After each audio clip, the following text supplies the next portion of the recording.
નવાપુરા નટિયાવાડ પાસમાં મકાનમાં અને ફોર વ્હીલમાં રાખેલ ઇંગ્લિશ દારૂના જથ્થા સાથે કેસમને ઝડપી પાડી ઘટના પાત્ર કેસ શોધી કાઢતી વડોદરા શહેર પીસીબીની ટીમ. માનનીય પોલીસ કમિશનર શ્રી નરસિંહ કુમાર સાહેબ નાઓએ વડોદરા શહેરમાં પ્રોહિબિશન જુગારની અસામાજિક પ્રવૃત્તિ કરતા તત્વો અંગે માહિતી મેળવીને પ્રોહિબિશન જુગારના સફળ કેસો કરી આ પ્રવૃત્તિને નાબૂદ કરવા માટેની સૂચના કરેલ હોય. જે સૂચનાને આધારે પોલીસ ઇન્સ્પેક્ટર શ્રી સીબી ટંડેલ પીસીબી નાઓએ તાબાના માણસોને પ્રોહિબિશન જુગાર અંગે બાતમી મેળવીને સફળ કેસો શોધી કાઢવા જરૂરી સૂચનાને માર્ગદર્શન આપેલ. આવી ગુનાહિત પ્રવૃત્તિ આચરતા ગુનેગારો વિરુદ્ધ કાયદેસરની કાર્યવાહી કરવા માટે સૂચના કરેલ હોય. જે આધારે પીસીબીના SI Haribhai Virambhai, head constable Kalubhai Khatabhai નાઓને બાતમી હકીકત મળેલ કે ભાવિન સુનિલભાઈ તથા વિરલ મિસ્ત્રી નાઓને ભેગા મળીને ચોરી છુપી કરીને ઇંગ્લિશ દારૂનો ધંધો કરે છે. આ રોજ ભાવિન અને સુનિલભાઈ એ કાળા કલરની સ્કોર્પિયો રજિસ્ટર્ડ નંબર JJ01KU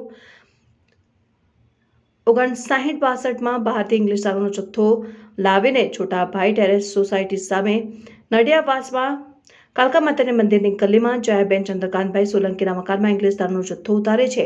જેવી બાતમીના આધારે આગળની કાયદેસરની કાર્યવાહી હાથ ધરાઈ. ચિરાગ અમૃતભાઈ પરમાર આરોપી. બીજા આરોપીમાં વોન્ટેડ આરોપીમાં ભાવિન રહેઠાણ બકરાવાડી, સુનિલભાઈ પરમાર, વિરલ વિક્રમભાઈ મિસ્ત્રી.